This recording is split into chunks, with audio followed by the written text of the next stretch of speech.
So, like last year, I'm going to do a country fried take on the true heroes that work all through the holidays.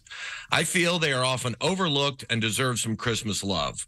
So this year's honorable mention goes to the mall Santa. Now, before malls became hangouts for gang members, this used to be a really killer gig, you know? Now they set them up in a cardboard throne out in the middle in between the old Orange Julius, which now sells stolen cell phones, and the arcade, which is now a new age church called Our Lady of the Zombie Apocalypse.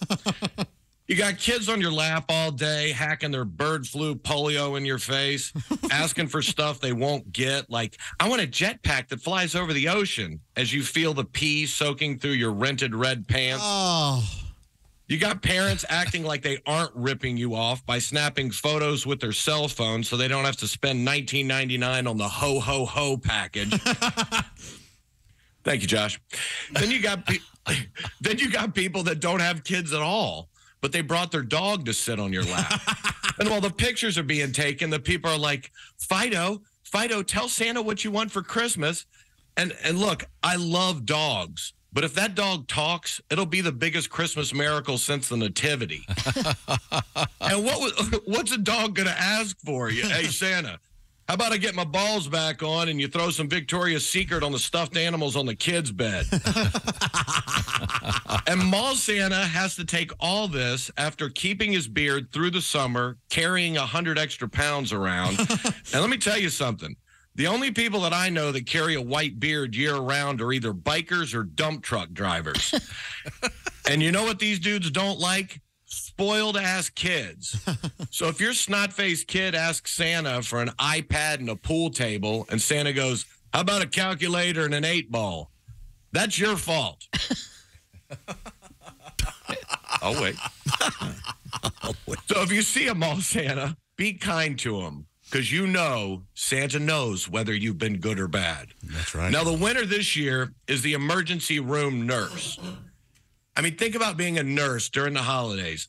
You got to come into work. You got a waiting room full of dudes in Rudolph sweaters throwing up last year's eggnog they found in the refrigerator in the garage. You got some drunk guy in there who cut his finger off between the chain and sprocket, putting a bicycle together. He's got the finger on 2 pieces of ice and a Marty Moose mug. And the nurse is like, sir, we're going to need to suture your finger back on. And he's like, suture? Suit yourself. I got 9 grandkids, so if it don't stay back on, I'm good. Now, I want to tell you something. Both those stories, 100% true. Oh. I got this all firsthand from someone I swore never to mention. But the biggest problem they have, and anyone who's worked in the ER knows this, is that there's a problem with people putting stuff in their stink hole. Ah, you know what I'm talking about? Yep. Yeah, the old... No, stink you know hole. Yeah. The stink hole. The prison purse, is that it? Yeah. The prison purse? Yes, yes. And do you know how everyone says that stuff got in there? You know what they tell the nurse? They slipped and fell. They slipped and fell on it. That's right. One guy last year had a potato in there. Oh, no. How do you fall on a potato? He's just sitting there making dinner and, look, you know, it takes too long with a hand masher. I'm going to line him up on the floor, jump up in the air, and do a pile driver on top of him naked. That'll quicken the process. And I guess if you like it, it's a sweet potato. All right, that's enough of that. Another guy had a string of Christmas lights. Oh. He said he fell on them. How do you wait? He slipped on a snowy roof naked and from what my nurse friend told me, he won't be merry and they won't be bright. So look, I know the country's divided, but remember during COVID when we didn't know how to support all the heroes in the hospital?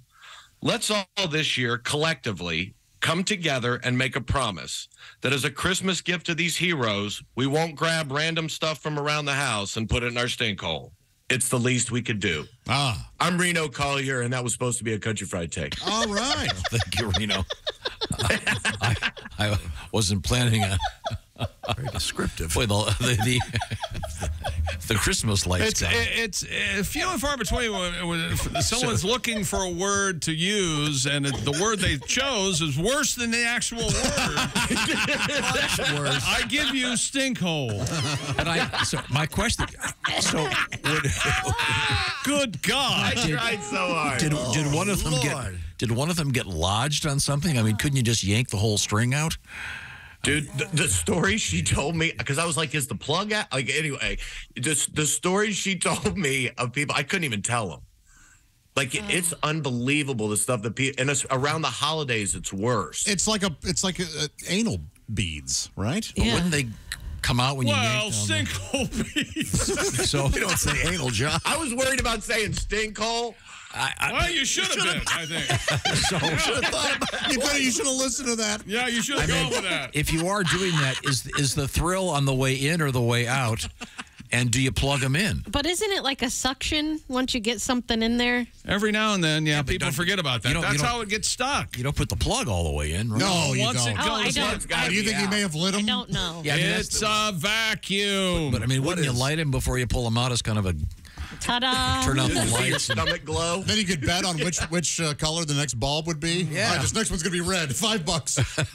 Oh, it's green. I hate the holiday. Wait a second. Wait a minute. We're missing 3 bulbs. Uh-oh. Okay. Reno, I blame you for this. Yeah, Thank say you goodbye, very Reno. much. I'm sorry. I apologize. You old stinkhole, you.